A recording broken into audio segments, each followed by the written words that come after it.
O G7 vai se reunir agora nesses próximos dias. G7, o grupo de nações ricas do mundo, não inclui a Rússia e a China, mas inclui o Japão. E uma declaração dos líderes pede que Israel e Irã diminuam as tensões, protejam os civis e renovem os compromissos pela paz. O presidente dos Estados Unidos, Donald Trump, ainda não assinou o documento.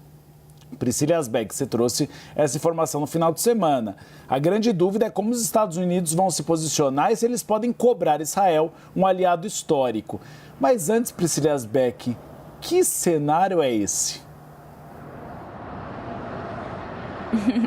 Oi, Uribe, bom dia, boa tarde para você, boa tarde para Tainá. Falei bom dia porque aqui são 3 horas a menos, então 9h56 da manhã. Eu tô no Lac des Arcs, que fica entre Banff, que é uma cidade de montanhas canadenses, onde muitas pessoas vão para passar férias aqui, turística, que fica perto também de Kananaskis, onde vai acontecer a cúpula do G7.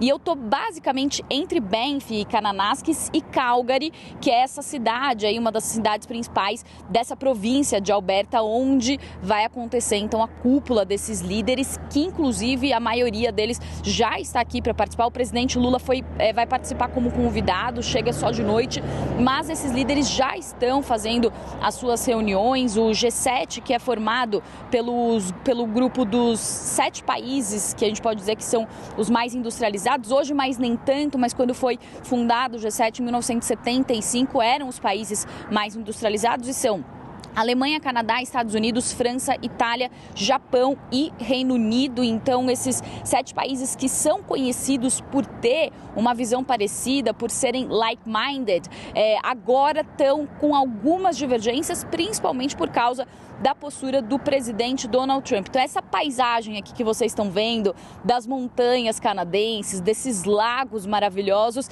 vai ser só o cenário de discussões muito tensas que vão acontecer entre esses líderes. Já havia uma expectativa de que as discussões fossem intensas, porque é o primeiro encontro presencial entre Donald Trump com esses líderes, depois que Donald Trump declarou a sua guerra tarifária, também depois que Donald Trump assumiu a Casa Branca com posturas divergentes de alguns dos seus principais aliados europeus em relação a conflitos, como, por exemplo, o conflito na Ucrânia. Então, já havia uma expectativa de tensão relacionada a esses pontos, a guerra tarifária, guerra na Ucrânia, também a guerra em Gaza, mas agora as discussões ganham uma camada ainda maior de tensão, justamente por causa dos ataques entre Irã e Israel, com essa postura que Donald Trump vem demonstrando de apoio inabalável a Israel. Ele que disse que soube com antecedência sobre os ataques, apoiou e demonstrou apoio a Israel, inclusive apoio militar para que Israel fizesse suas defesas em relação aos ataques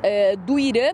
E os outros líderes, os aliados europeus, eles já têm uma postura mais ambígua. Isso foi visto, inclusive, na reunião emergencial do Conselho de Segurança da ONU na sexta-feira. Então, enquanto os Estados Unidos condenam de forma veemente os ataques do Irã em resposta aos ataques de Israel, os outros líderes, eles seguem, de certa forma, a cartilha da ONU, a Carta das Nações Unidas, que prevê no seu artigo 51 que um país não pode fazer um ataque a não ser que seja em legítima defesa. Então, haveria uma necessidade de uma condenação inequívoca, mas não é o que acontece. Esses países europeus, eles também têm medo de bater de frente com Donald Trump. E aí, só para finalizar, Uribe, Tainá, existe esse esboço dessa declaração conjunta, mas Donald Trump ainda não assinou esse esboço, justamente porque Donald Trump tem uma postura muito mais próxima a Israel e muito mais incisiva sobre os ataques do Irã do que sobre Israel. E os outros países já condenam ambas as partes e fazem esse apelo pela paz. Então,